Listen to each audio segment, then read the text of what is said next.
Sa Pilipos chapter 4 verse 19, at buhat sa kayamanan niyang hindi mauubos, ibibigay niya ang lahat ng inyong kailangan sa pamamagitan ni Kristo Jesus. So kung nakakita na kayo ng isang bukal, mga kapatid, ang bukal kasi lagi siyang naglalabas ng tubig. Pag yan ay lagi mong kinukuhanan ng tubig, naglalabas pa rin siya at naglalabas ng tubig at hindi mauubos.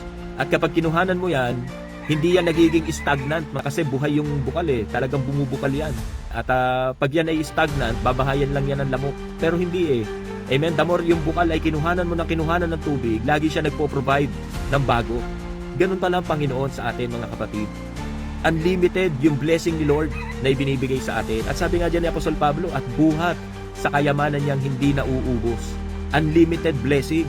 So kaya mga kapatid, at tandaan po natin, ibibigay ng Diyos ang lahat ng iyong kailangan sa pamamagitan ni Kristo Jesus.